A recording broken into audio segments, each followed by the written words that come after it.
IVM.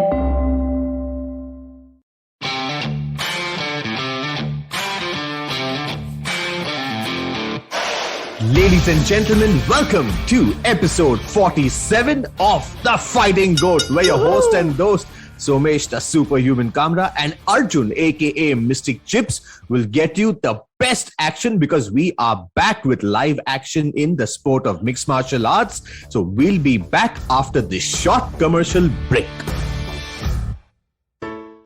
Hey everybody, it's been another great week on the IVM Podcast Network. On Cyrus Says, writer-director Supan Verma tells Cyrus what it was like co-directing Season 2 of The Family Man. In their new miniseries, Ek Sawal Kahi Jawab, the Pulyabazi hosts ask, how much should the government's tax income be? What's life like in your 40s? Actor Sikandar Khair talks to Ritasha and Ayushi on Agla Station Adulthood.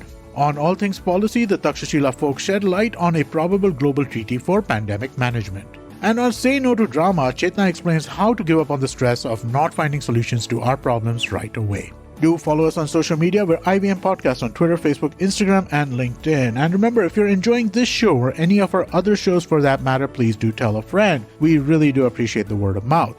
Also, don't forget to rate us on any of the platforms that you're listening to us on, Spotify, Apple Podcasts, wherever it is. And we are also on YouTube. On YouTube, you can check out our various channels on ivmpodcast.com/YouTube. And finally, we'd like to thank our sponsors this week, Bank of Baroda and CoinSwitch Kuber. Thank you for making this possible. Ladies and gentlemen, welcome back to The Fighting G.O.A.T. Somesh, the Superhuman Kamra, and Arjun, aka Mystic Chips, are back. And we have had our first event of 2022, which was on January 16th.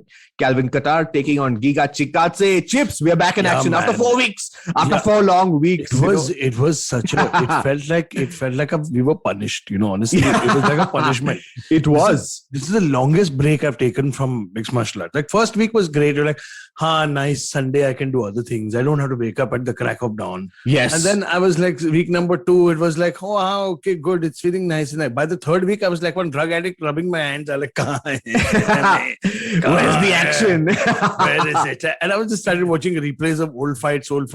And even then I was like, shit, when is the new stuff coming? And the year started off with one hell of a bang, man. Absolutely. I mean, the entire card, top to bottom, was damn good. It was crazy. Actually, like Kathleen Chookagian was there, like with Jennifer Maya. She picked up a beautiful unanimous decision. Yeah, but you know what? She's becoming the notorious queen of unanimous decisions that are lackluster. I mean, look, no offense to Kathleen Chookagian. She's doing what she needs to do to win. But is anybody ever going to remember her? Anybody going to remember the Decision King? No, not queen. Really. Nobody's going to remember that person. But in fact, she's also winning. This was her last fight on the contract. Apparently, UFC are not renewing her contract.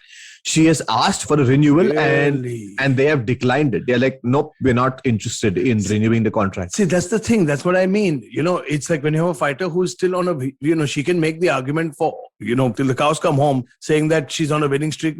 It's also how you win, no? Yes. It's the way you win. I mean, if you're winning by eking out split decisions and UDs, I mean, that's just like, whatever. But, do you feel at some level that the UFC are slowly filtering out their 700 odd athletes? Maybe they'll get it down to 400 of the best ones and they'll have 50 or 52 banging cards like every weekend. No, I think they're also, Kathleen Chookagian is not young anymore. Plus, every week on the Dana White Contender Series, you can't even imagine the amount of applicants these guys get. Correct. So there's always fresh talent coming out. Exactly. They're constantly, the machine is churning. So there are always people coming from somewhere. Not to mention the kind of crop of talent that comes from Brazil for the women. Correct. Plus Dana White. Plus the TUF and stuff. TUF, Dana White Contender Series, normal transfers. Then, of course, conversations with Shannon Knapp at Invicta. Yes. To see who the new imports or exports would be. Right. And it's one big machine. That's one big partnership I think these guys are doing. Sean Shelby's got his hands full, dude. Man, that's so crazy. Just imagine you're constantly having inflow and outflow, which means the fighters that are on the roster need to be on their A game 24/7, 365 days a year, putting on the best performance to actually be in this organization. Yeah. And the thing is also for Kathleen Chookagian is also, it's a rock and a hard place because she had a chance. She's at that number 2 spot before the champion. This would be one of the first instances where a top 3 is getting cut. Correct. Like a top three, an active top three who, with an active winning streak is getting released. Absolutely. But as you rightly said, if you're becoming a decision machine, if you're not exciting, if the UFC cannot see you kind of move up the ladder, maybe a co-main event, Were you excited? Not really. Actually, first of all, I was not excited because I had to wake up at 5:30 in the morning. Secondly, it was like, I was excited when I heard the fight, but when it was going on, I was like kind of, man. I was snoozing a little bit. For somebody who has such a natural gift with height, reach and range, I'm still finding it unbelievable that she's not stepping into her shots. Correct. She's still a little tentative and she's still... But I don't understand. She did everything. It could also be because of the extreme amount of time that she spends on the mats. And, we know that some of the BJJ guys who don't want to get hit tend to behave in a certain manner and they do not kind of, land in their shots. See, like someone like Francis Ngannou clearly knows he's going to go in for the kill. Either he's going to die or he's going to kill. But with some of these BJJ guys, the ones that don't like to get hit. Yeah, but guys we saw a lot of guys like that in the world. We used to see guys like Damian Maia and Verdum who did enough of the striking to bring it down. Use grips, get in the clinch, close the distance. But she was happy just jabbing. Correct. I mean, and not even like a stinging GSP or JDS type jab, which, knocked their opponents back and, carved holes through their skull. But correct. It's more of this pop kind of jabs, Yeah, I mean, if you look at the end of the fight, you're like, okay, good fight, but thank God it's over. Yeah, but 15 minutes, my God. Well, but speaking of 15 minutes, what about Brandon Royval, who was back in the winning column? Jesus. Now, that is the strategy. So that is the strategy that Chookagian could have adopted. Yes. What Bontorin did. Yes. Just enough striking, and the minute he got a chance, he took it to the ground. He took it down. Yes, absolutely. Brandon Royval, obviously, one of the top guys out there who's proven that he is of that Mexican blood and he's going to go in for the kill. But the main event of the evening is what we want to speak about. It's Calvin Kattar, ranked number 4 in the featherweight division, who took on ranked number 8, Giga Chikadze. So can Giga Chikadze come in as the hype train, the topic that we're going to be speaking about today? Now, before we get to our topic of the hype train, it's just to make everybody understand a little bit of context about what we're talking about. Giga Chikadze is this Georgian kickboxer who came in with this massive hype. Like a massive hype is normal. When you play cricket, you play any sport, hype comes in when you start winning. Correct. And he's, he's talented, he's fast, he's brutal, he's heavy. 8-fight win streak. So I would say hype is justified. You're coming in. And the last guy he beat was Edson Barboza. So your confidence is at an all-time high. Skyrocket. But this is where a lot of legends have fallen as well. Where their bravado and their confidence has led to them getting beat disastrously. I mean, I understand. Be confident, dude. Whatever. It's part of the sport. And you can do whatever you want. But the thing is that calling out Volkanovski, fine. You want a title shot, go for it. But in hindsight, I'm kind of happy he didn't get the title shot. Because can you imagine what the champ would have done? Would have mauled him. Would have killed him. Dude, Calvin Kattar mauled him. What would the champ have done? And champ would have finished him. And can you imagine that there is Max Holloway, Brian Ortega hanging in the wings out there, and Giga Chikadze, who obviously, is on an 8-fight win streak. He showed his caliber. He showed all the skills to really climb up the ladder, is confidently calling out the champ, saying, I'm good. I don't mind running over Calvin Kattar, but what I'm looking at is Alex Volkanovski next. And I was like, dude, does this guy have it in him? Maybe he does, because he was talking fluently and he's finished off his opponents in the past. Do you remember there was a reply tweet from Alexander Volkanovski after Giga tried to step in on short notice? Alex said, hey there, champ, you've got a great bright future, but you've got a big target number. You're number 8. You still have to deal with the number 5 in front of you. Correct. Before you get to number 1. So he's like, why don't you deal with the problem that you have in front of you? And then Giga said, yeah, it's cool. I wouldn't want to fight me either. And I was like, okay, that's funny. I like it. That's funny. That's a nice one. That's a nice one. Yeah. Yeah, but at the end of the day, we saw what happened. I mean, Calvin Kattar, a little backstory on him, has not been active for the last year and a half or so. It was due to a fight with Max Holloway that took place in 2020 or early 2021. Yeah. That fight had recorded the highest amount of hand strikes or strikes thrown in a mixed martial arts fight that rivals the amount of strikes thrown in a boxing fight. Boxing is a lot more faster. The pace in boxing is a lot faster. Obviously. So the amount of strikes thrown the volume of strike thrown are much higher. But it was one of those record-setting fights where, we saw Max put on the kind of performance that you will see from it was just, I don't have words to describe it, the kind of performance he put on. It was an orchestra, it was symphony of destruction. The way he beat him up. He was talking trash. He was looking at the commentators and talking trash. He was not looking at his opponent and still hitting him. I mean, props to Calvin Qatar, the way he has come back and recovered. Because we all were worried, man. Yes. That kind of beating would have been a year's suspension easy. Well, but the fact that he came back versus a top contender, a hype train in Giga Chikadze, and there was a judge that scored 50-44. Sorry, hang on. You said Giga was going to win. You had said. Sorry, I can't hear you. What? I think we need to revisit that entire thing. Hello? Arjun, I can't hear you. How convenient. Well, there was one judge that scored it 50-44. Man, that's which means one round was a 10-8 round. In the entire 5 rounds, one was a 10-8 round. Easily, could have been. And the other judges clearly scored it 50-45. So it was an eye-opener. It was an eye-opener, where class is always classy. I mean, no matter what Max did to Calvin Qatar shows how good Max Holloway is. But the top 5 in the UFC are... The thing is that after in defeat, Calvin Qatar didn't say a word. He went straight back to the drawing board. He knew he had gotten outclassed and embarrassed. Yeah. He knew it. He didn't say a word to anybody. He just went back to the drawing board and we saw the improvements and the changes he's made. Absolutely, He's looking sharp, he's looking creative, he's looking like an animal. But Giga, it's a lot of people and a lot of fans online were turned off by what he said. He was like, oh, you caught me on my bad day. I would have beaten you 9 out of 10 times. Now, that's a horrible thing to say. You know why? It's a sore loser statement, when Calvin Qatar lost versus Max Holloway, as you rightly said, he just went back to the drawing board. He worked on himself. He came back after a year plus and he showed what he's really made of. Exactly. Now, Giga Chikadze, even in the post-fight conference, was saying, as you rightly said, that I would have beaten him 9 out of 10 times. It's a very sore loser kind of. It's like Aldo. It's like, imagine Aldo versus Conor. Conor knocked him out in 45 seconds. I can understand Aldo saying that. Yes, that was a flash knockout. You lost in 45 seconds. Yeah. Dude, you got beaten up for 25 minutes in every conceivable fashion. You were gassed after the second round. Your strikes are not coming. The Giga kick shut down from the second round onwards. Absolutely. I'm not mocking anybody, but at the same time, I'm just saying that, it's not, you don't talk trash when you got hammered for 25 minutes. Correct. Hammered means there was not even a moment where you looked like you were kind of winning the fight. Correct. There was not even that moment where he was in it, to be honest. But his hardest shots were absorbed by Calvin like it was nothing. Man, it just goes to show that if you're humble and you're just working on what you have to do, results.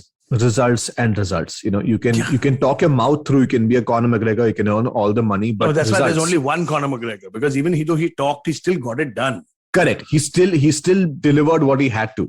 Exactly. When you used to say knockout round number 2, he got it done. That's why he was called Mystic Mac. Correct. And that's why you're called Mystic Chips. Because I have won again. My prediction. And I said it would be a decision. I would say it would be a decision. God. Somebody needs to start. Guys, everybody hearing me, just start putting money on me, man. Just start putting money. Oh God, I love this. No, but apart from this, in the entire world of, in the entire world of mixed martial arts, which has, been coming out, it's been a long break for a lot of people. Yeah. A lot of people have been working. The world of boxing has been enjoying itself. World of MMA has been enjoying itself. We have a very big looming question that's coming from a lot of people who have written to us on TFG, on our Instagram page. Yeah. Is that what's going to happen in the following week? And for that, I keep telling my God. What's going to happen in the following week? What is the status of the heavyweight division? What is the status of everything? And to you guys, I say you'll have to wait till the end of the show, because right now we're going to go into a quick commercial break where we come back and talk about, the hype trains in MMA and boxing and whether they worked out or didn't. But to find out more, stay tuned. You've been listening to Somesh Kamra and Mystic Chips only on The Fighting Goat. What is the workplace and how does your gender and body affect your right at work? Hey, I'm Priya Mirza, and on the Longest Constitution podcast, we critically examine the vision of the Indian Constitution and laws. In season 1, we looked at sex, gender, sexuality in India, and the landmark judgments which transformed our rights as citizens in this country. In season 2, we discuss the laws which shape the workplace and examine how ability, competence, and merit impact us, and much more. Join me, Priya Mirza, every Wednesday only on the IVM Podcast app, website, and all the major podcast streaming platforms. Ladies and gentlemen, welcome back to yet another cracking episode of The Fighting G.O.A.T, where Mystic Chips and Superhuman Kamra are going to be speaking on hype trains. Now, hype trains basically means extremely hyped fighters who came into organizations, performed well, delivered, or they got derailed. And we have our personal lists of the hype trains. So Chips, Mystic Chips is going to have 5 picks and Superhuman Kamra. I have 5 picks. No, I don't have any 5 picks for the hype train, dude. No. Well, actually, I do. I have 5 picks for sure. So in all, we're going to be having 10 of the hype trains that came into various organizations, be it ONE FC, be it Brave, be it, the UFC or Bellator or boxing. And we're going to see how they fared. Please, ladies and gentlemen, join in. Let us know who are the hype trains according to you. Yeah. And we would be giving you some exciting Fighting G.O.A.T merchandise. I'm pretty sure I've left a couple of people off the list, but there are, hype trains, just to make everybody understand, clarify better, are the surges of talent that have come into any organization, whether it's cricket, Yes. whether it's that. I'm not talking about longevity. If after 5 years, you can't call somebody a hype train, Correct. then the hype is justified. Correct. If somebody's winning, the hype is justified. But we call it for that period of time when somebody steps in. Correct. And everybody is at a pivotal moment. Either you love the person and you want to see them win, or you hate the person and you want to see the train derailed. Correct. And I think there is one fighter who Mr. Somesh Kamra wants his train to derail very badly. I mean, it's not a nice thing to say, train derailment, but hype train derailment, absolutely. Mr. Kamra, we're going to start off with you at number 5. Oh, God. So for me, number 5 is when Uriah Hall stepped into the octagon. So he was a contender on the Ultimate Fighter. Because he's still an active fighter on the roster. So, he was a cast and crew of TUF, which is the Ultimate Fighter season 17. And he had this moment where he had a spinning knockout. So he had a spinning heel knockout in TUF, and Dana was like, wow, that was horrendous. This guy is like the next Anderson Silva. Yes. So he was positioned and propositioned to be the next Anderson Silva. And he was signed on by the UFC because, he looked good. This black guy, 6-pack, tough, lean guy. He's flexible. He can throw his legs here and there.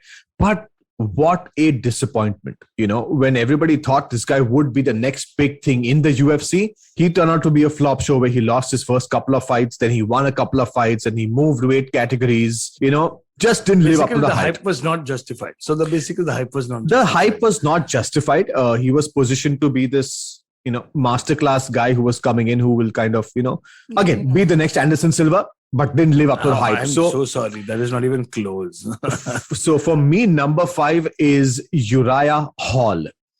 Okay. For me, number 5 has been Giga Chikadze, actually. Oh, Giga Chikadze. Wow. He's had such a great run in the UFC. He had 8 fights, but a lot of people criticized him, saying that he wasn't facing top level competition. Correct. And that is an argument for a lot of current fighters. Correct. We are seeing. I don't want to take their names because in case we mention them, then we'll talk about them individually. Yeah. So Giga came in with an 8-fight win streak, had a lot of heat behind him, had been winning some good fights. The only notable name I would say he had taken on was Edson Barboza. And yes. Nothing to take away from Giga Chikadze, but let's say that Edson Barboza of 2010 would have been a very, very different Edson Barboza to face. I mean, these guys are at the twilight of their careers, Correct. And still, Edson Barboza, no excuses for him, man. He's still a brutal animal. Correct. But Giga did the job, got the job done, and then started talking trash, and then started talking trash about the champ, then started talking trash about his opponent, and we just saw what happened. That thing derailed fast. We knew it after the first round what was going to happen.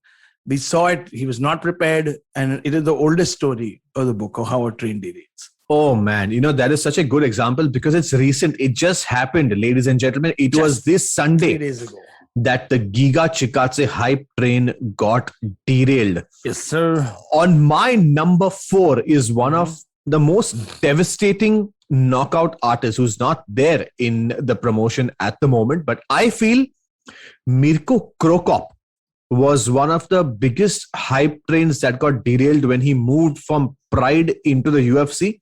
When you're not counting his Pride career, only the UFC No, because he moved from the ring to the cage, and before getting in the octagon with the UFC, he had he had defeated Josh Barnett, he defeated Randleman, he defeated Mark Coleman, he defeated Wanderlei Silva, and he defeated Sakuraba. And that was the list of the killers that he beat. But when he came into the UFC, his first fight was versus this guy called Eddie Sanchez that nobody knows that. It was a tune-up fight. And his second fight was versus Gabriel Gonzaga, and we know how that went. Oh my God! It's tattooed into my memory. I will never forget. He Krokop. So he Krokop. Yes, correct. He Krokop. I'm using it as a verb because being Krokop means when Krokop used to fight, they used to call his left. They used to say right kick hospital, left kick cemetery. Yes. So when he hit you with that left kick, you will be knocked into the multiverse. Yes. Some Doctor Strange will have to find you and bring you back. Absolutely. So he lost versus Gabriel Gonzaga. He then lost versus Czech Congo. Junior Dos Santos also as well. Yes. And it was went on the biggest losing streak, man. It was all downhill from there. So there was this absolute killer in Pride, moved into the UFC. And he had this hype behind, this massive hype of the Croatian cop that's coming into the octagon and just failed to show up. It was not the same person that came into the octagon, to be honest. And that's true. That for me is at number 4 as the derailment of a major hype train. So for me at number 4 there was a fighter called Miles Jury in the division, who is now currently fighting in Bellator at the moment. Yeah. But Miles Jury, when he was in the UFC, was 25 years old. He was this young buck who was, trying to call out everyone and anyone. Right. And he made the mistake of calling out a Mr. Donald Cerrone. Oh my God. And Cowboy Cerrone made it so clear that boy didn't belong. He made it so clear, all the hype coming in. I remember even the commentators were saying that, Miles Jury is this, he's the next cut, he's the next crop. Yeah. But damn, Cerrone put a beating on him like I have seen. It's like a older brother hitting his younger brother. I think he put on him. I think this was a signature combination where... No. That was against Al Iaquinta. No. This was the fight where Miles Jury, at the end of the third round, Donald Cerrone was so pissed off. He went on kicking him. He just kicked him so hard. He was screaming at him, saying that, talk all the shit now. He's like, I don't care if my shins break. And he was smacking. My God. Hammering Miles Jury. And Miles Jury couldn't do anything. His hands were on his back and his hands on his head, trying to get Cerrone into his guard. And Cerrone is like, I don't need to get into my guard. I'll just whip you from here. Oh my God. And literally after that, we did not hear a peep from Miles Jury. Absolutely. I don't know who he fought next. When he got released, he was relegated to the undercard. It was over and done with, to be honest. That train derailed quickly and swiftly. Absolutely.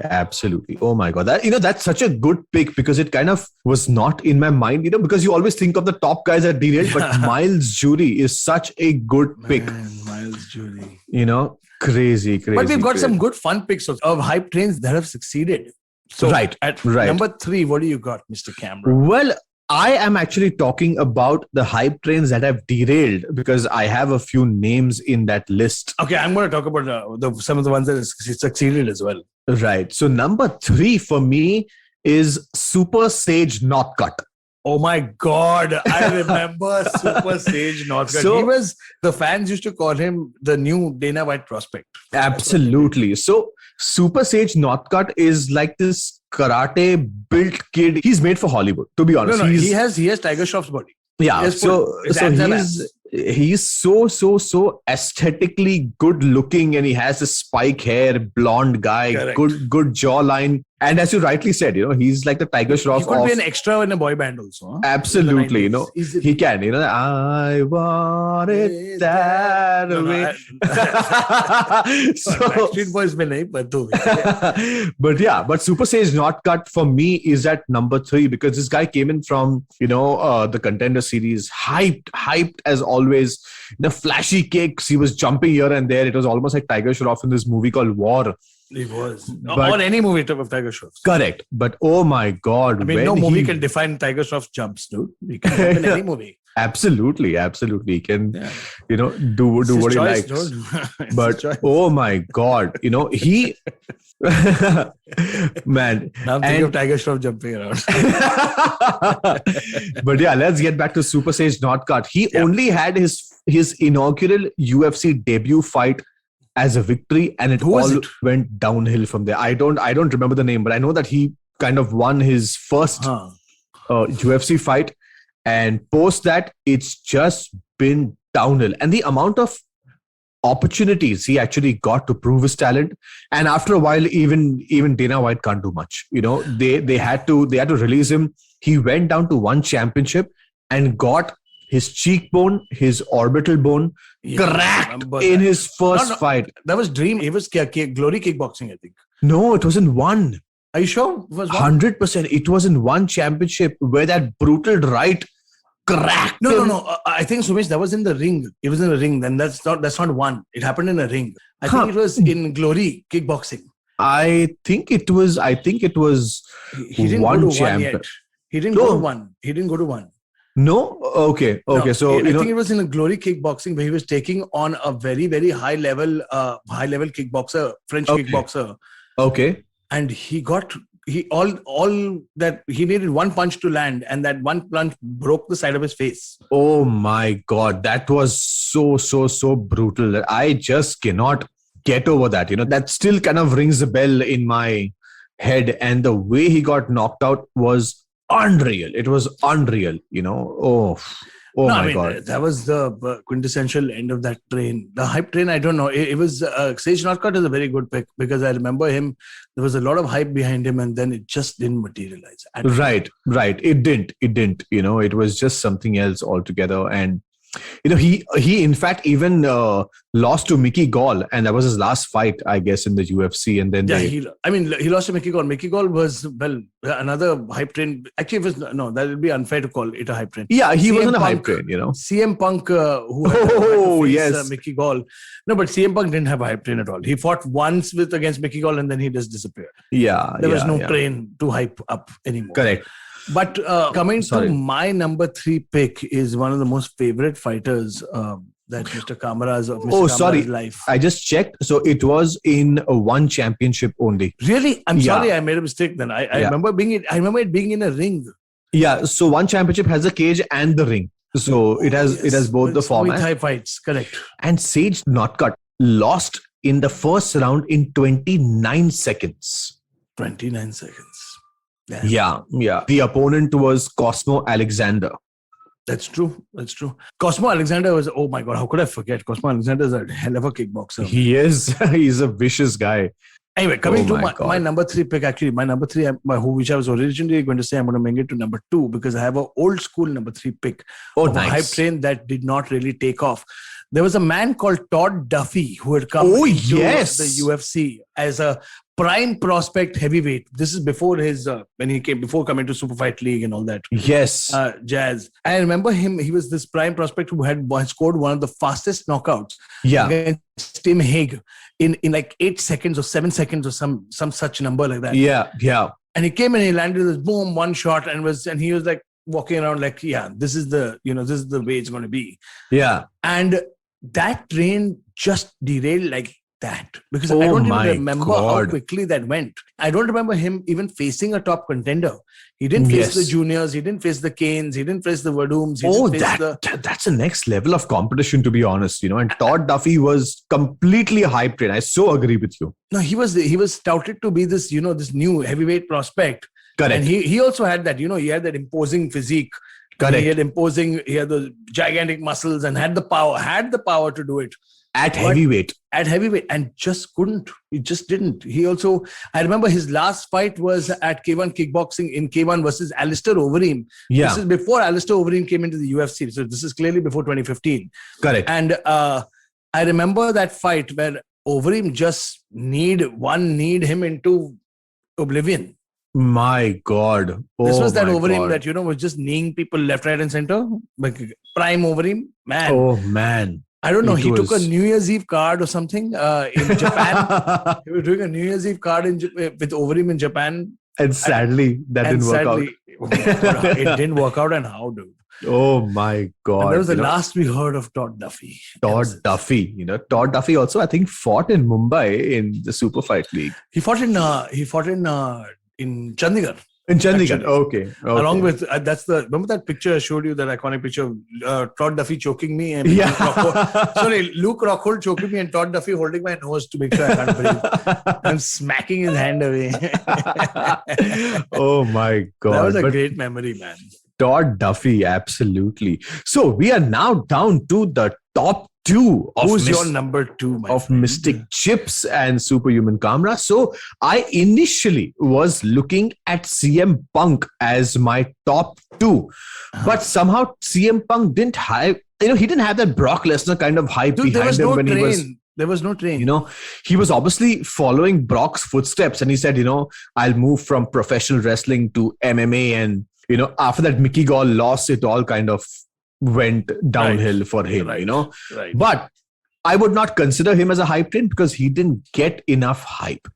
Right. For me, number two would be Mike Perry. I think Mike Perry. because Mike Perry was this guy who's had some street. So he's like a Kimbo Slice who is still relevant.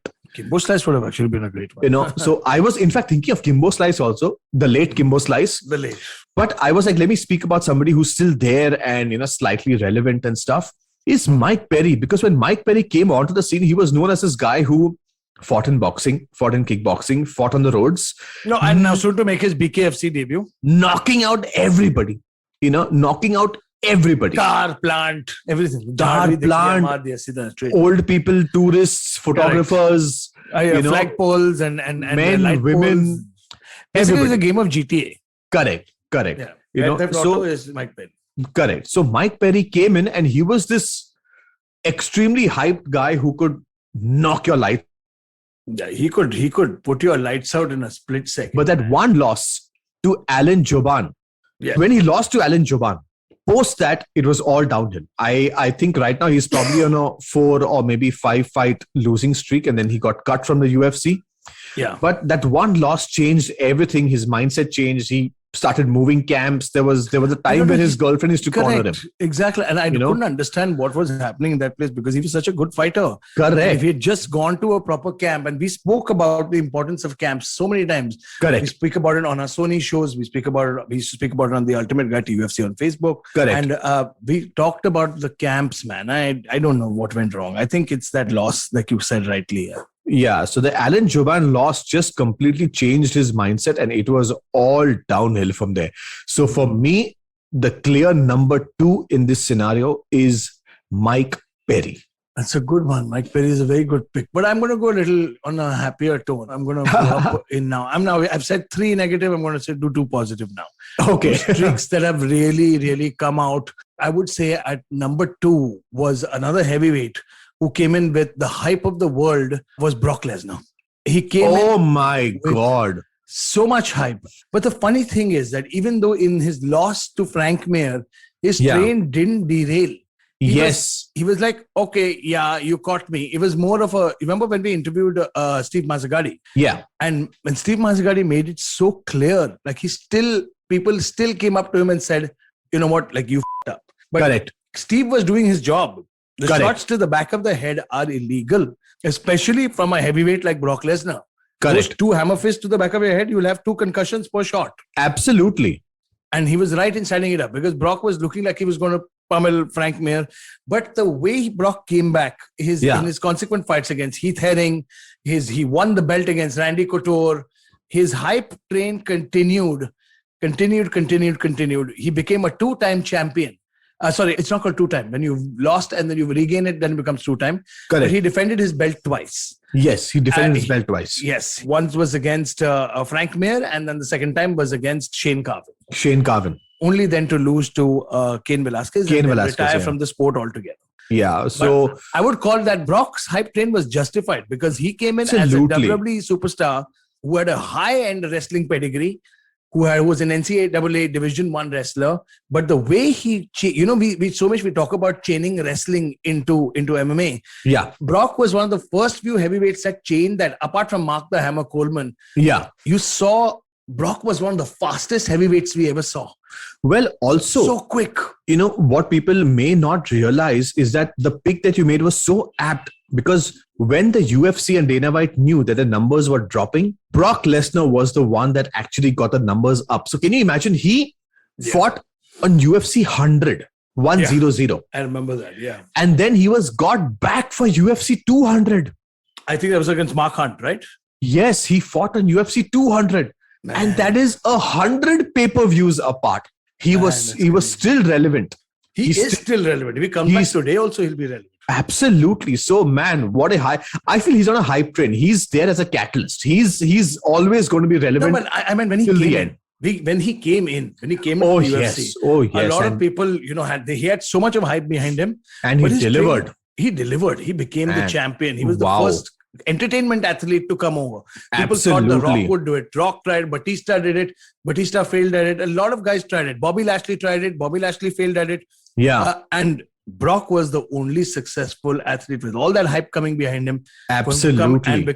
Defend his belt twice is something to applaud in its own way. Absolutely. That's my number 2 pick. Now we're going to...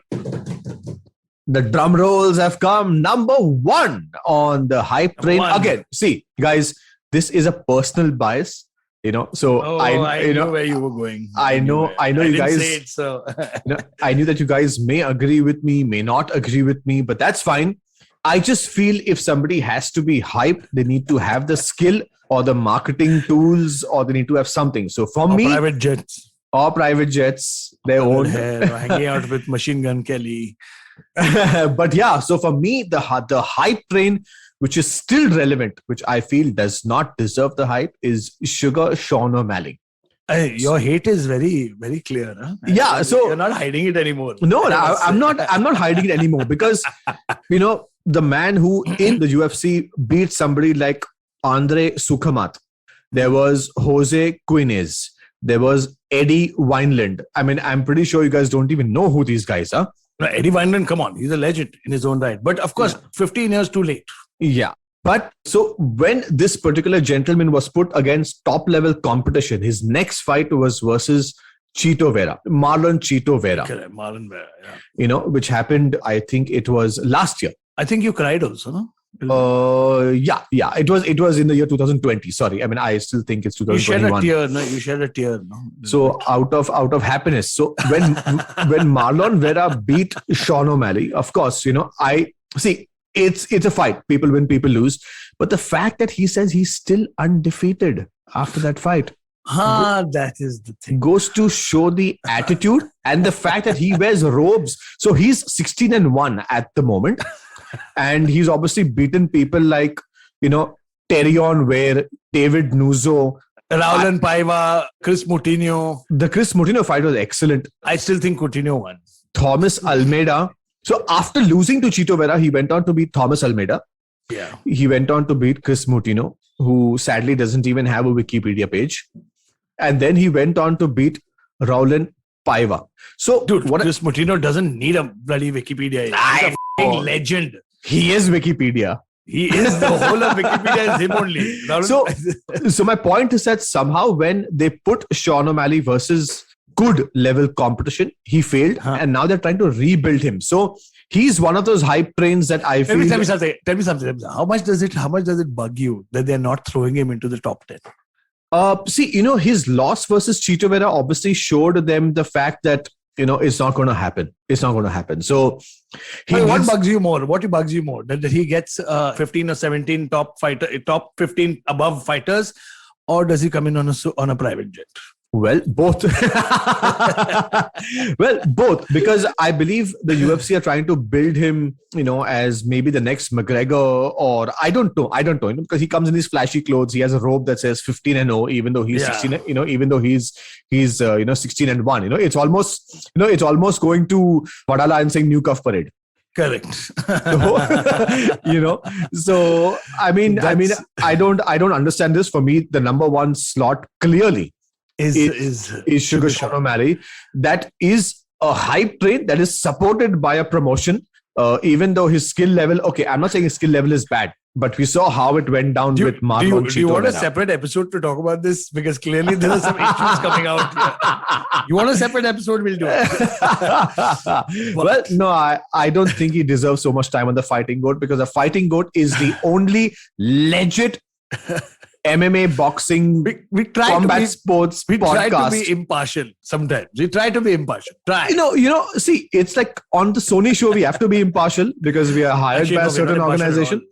Right now, luckily IVM podcast and the Fighting GOAT, we can speak our minds and be absolutely transparent out here. So, ladies and gentlemen, my number one pick is Sugar Sean O'Malley. I feel that was slightly an emotional speech. It was 7 minutes. It was it felt personal. It was like that Kartik Aaryan ka monologue from Pyar Ka Panchnama. Correct. I remember that vividly, man. But let's see, my number one pick. I was torn between a couple of fighters. If you look at the greatest, I was not. The greatest hype streaks. Well, you were never. The greatest, but the thing is, calling Anderson Silva hype he was never needed hype. He was just that great to begin with. No, he just lived up to the hype. Correct. So, and even guys like Aldo, there's no hype train. There was no plane. Yeah. But somebody who was a polarizing figure, who had love and hate throughout his hype train journey, was the notorious Conor McGregor. Oh. That train that hype train was so out there. The guy was taking on every challenge. I got to give him props, man. A lot of people gave him a lot of gas saying that, he fought Dennis Silva. Yeah. But then he stepped in against Chad Mendes on short notice when he was supposed to fight RDA. Rafael Dos Anjos for the belt. He stepped in against, and we saw that, the thing is that this is not a story about train derailment. This is somebody who lived up to the hype despite losing. A lot of people think that just because you lose, your train is derailed. It's also an attitude to losing. It's an attitude to winning. It's an attitude of how you deal with it. Correct. And Conor, he took on Nate Diaz in 10 days notice, and Nate shocked the freaking world that day. Conor had to stay off the internet boards for a while. But in the post-fight conference, he did say that, yes, I have lost. He acknowledged the fact. Yes. And he said, I'll just come back. And, I have a take on this. So after you're done, I actually have a few segments on this particular, because, that is such a beautiful pick, because Conor McGregor not only was a hype train. Exactly. I personally feel he carried the UFC from where they were to $4.2 billion. But see, that's the point that I was getting at. It's his hype that grew. The legend grew. Yeah. And it's what he became over the years. It's what he became. He was not born this brash talking businessman. Yeah. It started when he said, he's like the Fighting Irish are coming over. Irish are coming over. He started a movement. So that hype was solidified. It was justified. Whether in win, loss or draw, it doesn't matter anymore. Conor McGregor's hype will always exist. Absolutely. It's like 10 years from now. It's like if you give you a simple example for guys who don't follow MMA, it's like calling The Rock back to WWE. That's what they do, because his hype is so huge. Correct. His fandom and stardom is so huge that the hype will never die. People will still be excited to see The Rock. Well, also what he does outside the cage is also very, very important. The fact that he drives these flashy cars, he's doing donations. He has a whiskey business. He's got a Mac Life. It's called a Mac Life. Yes. Yes. Got some 200 million followers. So I completely agree with, the hype train onto, and then to become the two division champ, to become a 2 division champ, to break his leg and want to come back and compete. to want to fight that way. Is that he's got that hunger despite having all the money. He's got the hunger. So it's such an interesting. It was when I was thinking of the hype trains. I was like, that was one train which people wanted him to lose so badly for so many years. Yeah, but he kept proving them wrong. When he lost, he actually gained more fans in loss. Than in his victories. When he lost to Nate Diaz and came back, a lot of fans started respecting him, saying, "You know what? Shit, this guy put in the work." Well, also what happened in that entire situation when he lost to Nate Diaz the first time, it was his coach who told him, so Coach John Kavanagh told him, listen, let's just go back to lightweight. Let us compete and let us just try and get that belt. And he was, no, I have to avenge that loss and it's going to be at 170. Dana White, Sean Shelby, his own coach, his own management said, let's go down to lightweight. And he said, no, it's going to be at 170. He made his team believe in him and he came back and he won. By 1 point. No, see, he won. Close call, whatever that may be. But I can't help it. I'm a Diaz fan. I mean, me too. I'm a huge Diaz fan. But at the end of the day, when we see the records, that he came back and he won in a weight category where he wasn't that comfortable at that point of time. He did. And so it was beautiful. It was actually a very, very great career, and the career is not over yet. We might see him come back and face off against, who knows, Charles Oliveira this year. Who knows? We never know. But also, one very interesting aspect about Conor McGregor, since I work with the UFC very closely and, in my visits there, when we have a team meeting and stuff like that, the top brass of the UFC respect McGregor to a level where they've actually told me, now this is all backdoor conversations, which I'm going to be revealing here. They've actually told me that this guy genuinely doesn't care who he fights. He said he will step up for the company on 2 days notice, 2 hours notice, 2 weeks notice. And he said he literally doesn't care if he's fighting in 145, 55, 170, 185.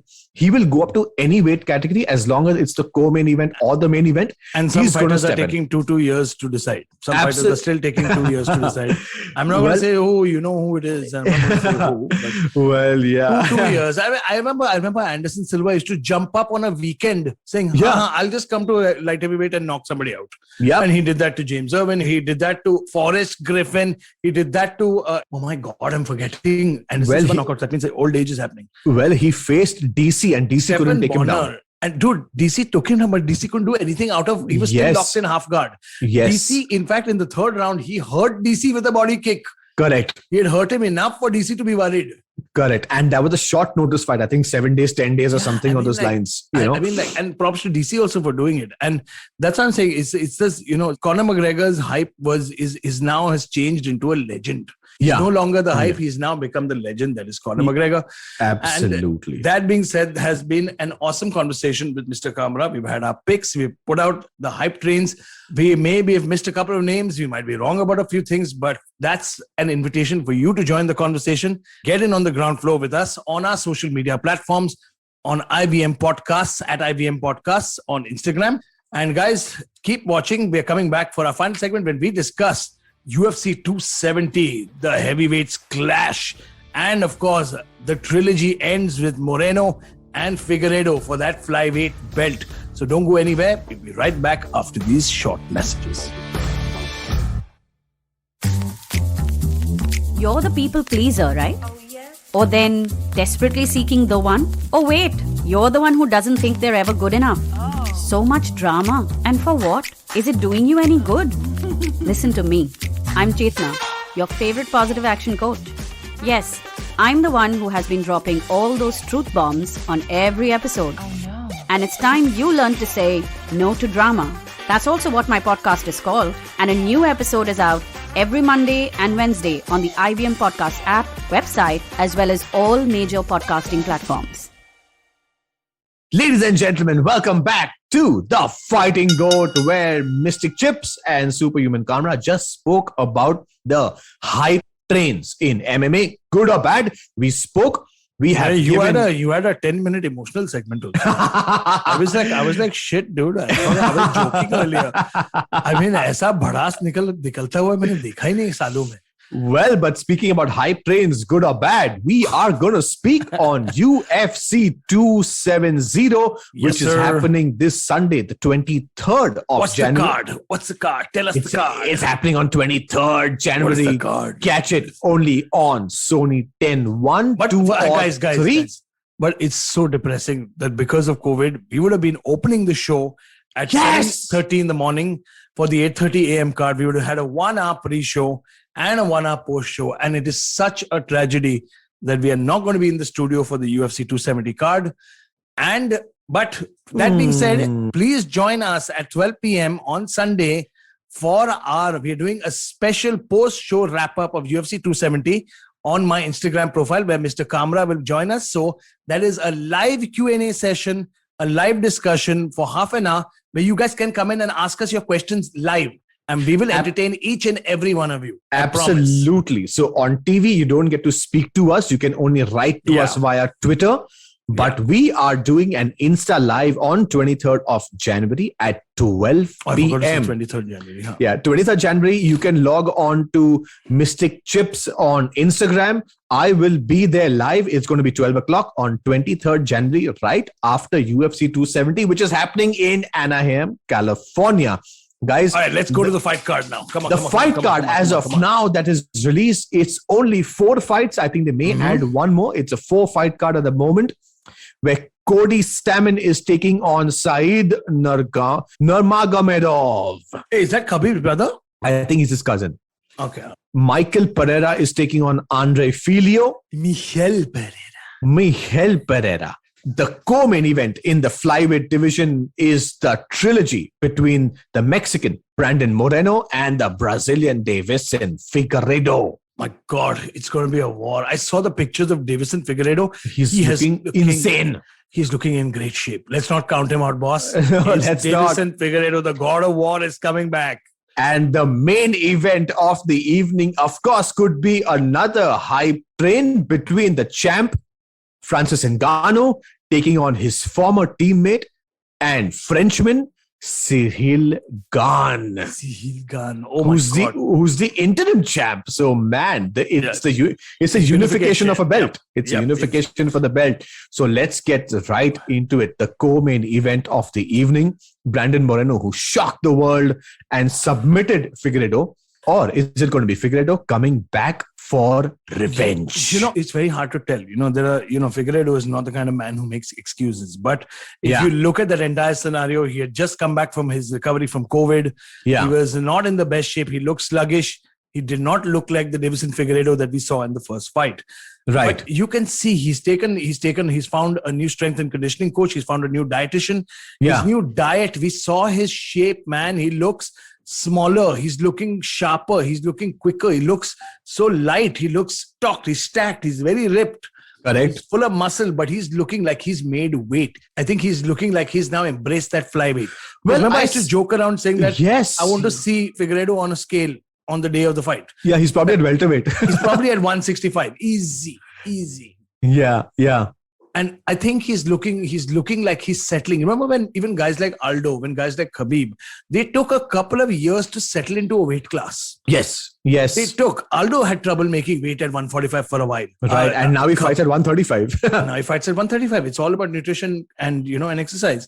Yes. And Khabib, for that matter, Khabib also had so much trouble making weight.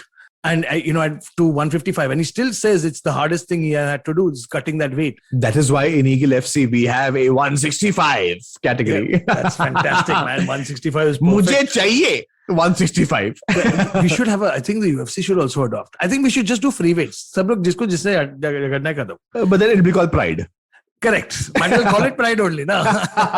Well, but let's get back to UFC 270. How is that allowed?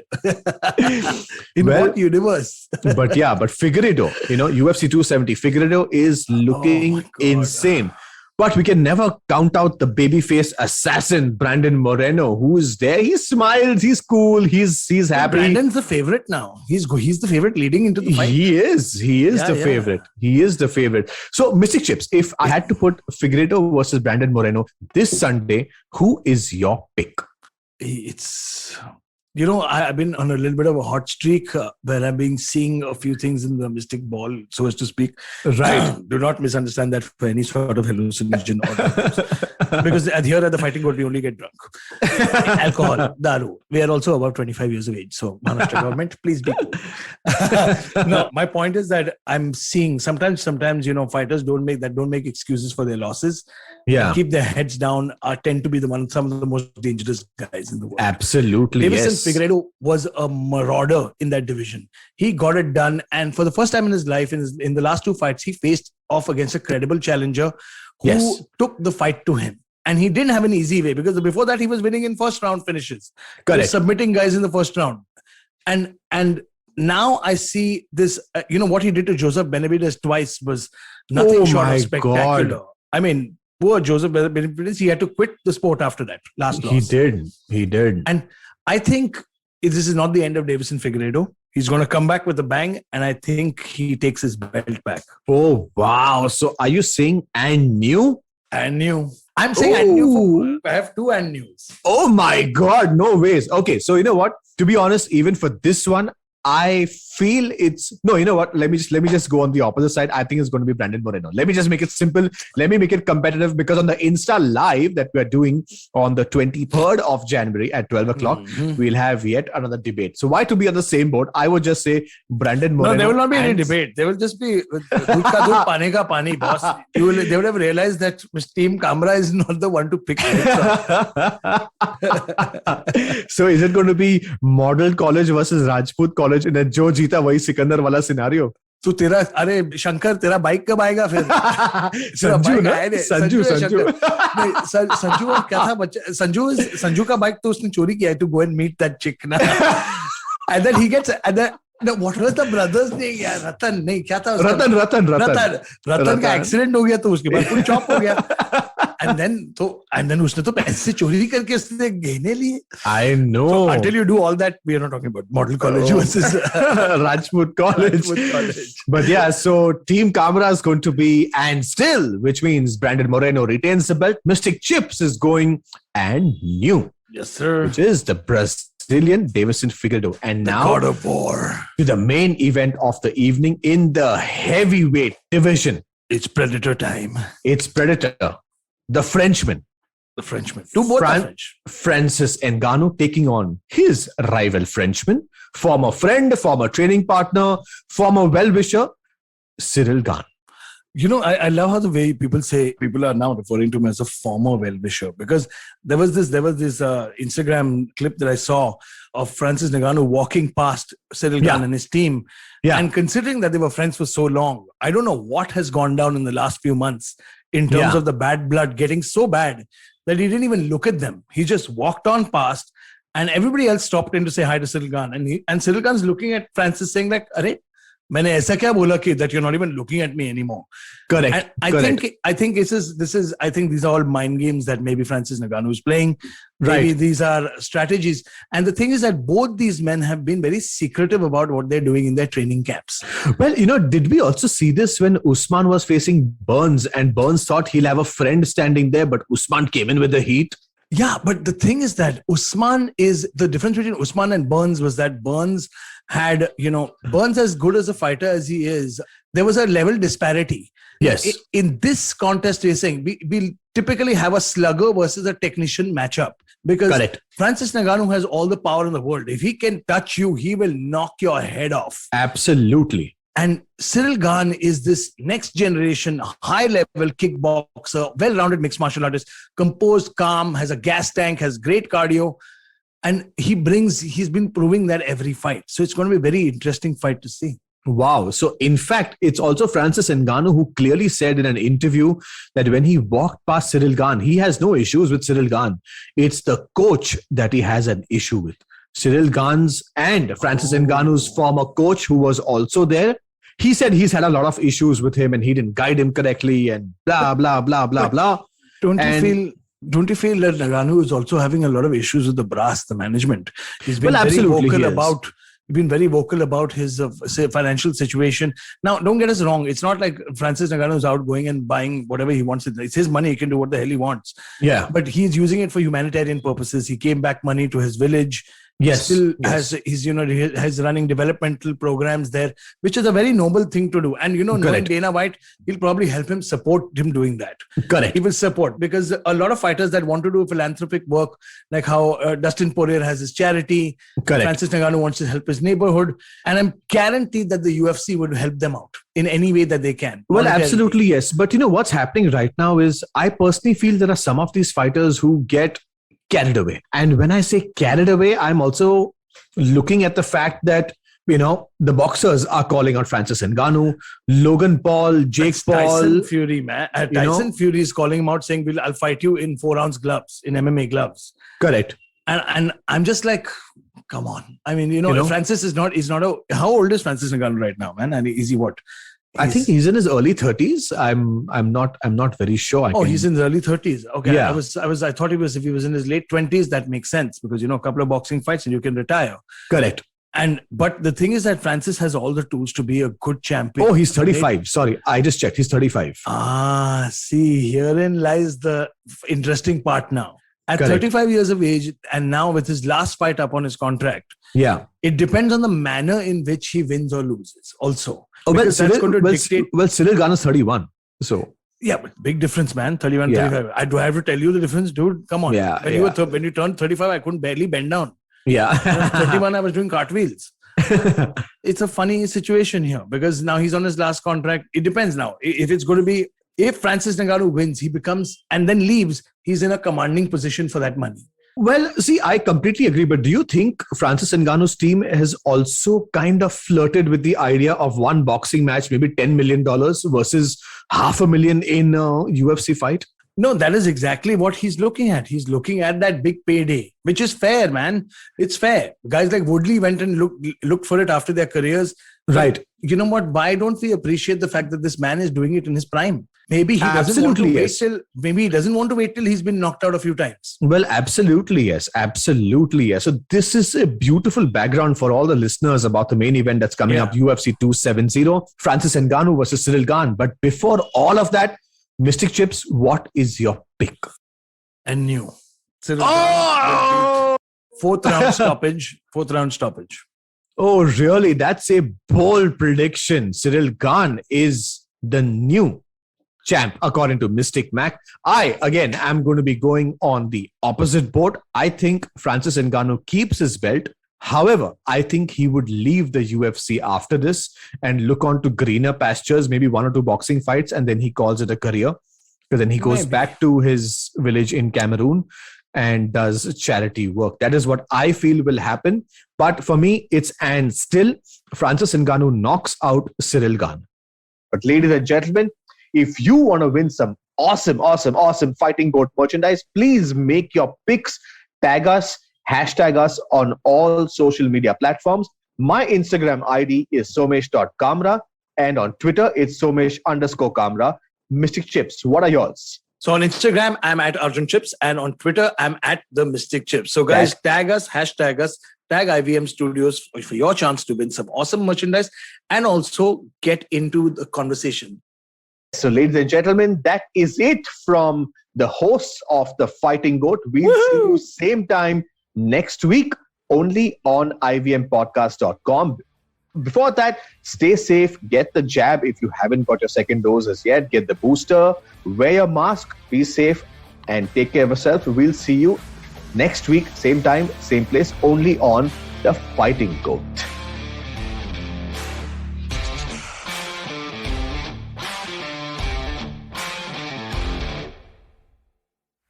Inflation, fiscal deficit, GDP, MSP, NPA, equity market वगैरह वगैरह। दोस्तों, हमने सारे शब्द TV या अखबार में जरूर देखे होंगे या फिर सुने होंगे, पर हम में से कितने लोग हैं जो ये जानते हैं कि इन सब का सीधा प्रभाव पड़ता है हमारी सैलरी पर, हमारे इंक्रीमेंट पर और कमबख्त हमारे खर्चों पर। दोस्तों, मेरा नाम है अभिनव त्रिवेदी और मैं बात कर रहा हूँ इक्का दुक्का इकोनॉमी पॉडकास्ट से, जहाँ पे इस तरह के इकोनॉमिक और फाइनेंशियल टर्म्स को मैं जोड़ूंगा सीधा आपकी जेब से। हर मंगलवार एक नया एपिसोड सुने IVM पॉडकास्ट की वेबसाइट, ऐप या फिर किसी भी अन्य पॉडकास्ट प्लेटफॉर्म पर। जिस तरीके से हमारे माँ बाप ने अपने करियर की सीढ़ियाँ चढ़ी थी, वैसे आज के जमाने में तो पॉसिबल है ही नहीं गुरु, क्योंकि हमारा जमाना इतना कॉम्प्लिकेटेड है। आज क्या नहीं है, कंपटीशन है, सोशल मीडिया है, इतना इंफॉर्मेशन ओवरलोड है कि करियर का टेंशन ज्यादा होता है, उस पर काम कम। टेंशन लेने से कोई फायदा तो है नहीं। क्या करते हैं, ठंडे दिमाग से सुनते हैं प्रोबेशन से प्रमोशन तक पॉडकास्ट को हर सोमवार, जहाँ पे सिर्फ प्रैक्टिकल बातें होती हैं आपके करियर की। और कौन करता है वो? मैं आपका होस्ट अभिनव त्रिवेदी। ये पॉडकास्ट आप सुन सकते हैं IVM पॉडकास्ट की वेबसाइट, ऐप या फिर किसी भी अन्य पॉडकास्ट स्ट्रीमिंग प्लेटफॉर्म पर।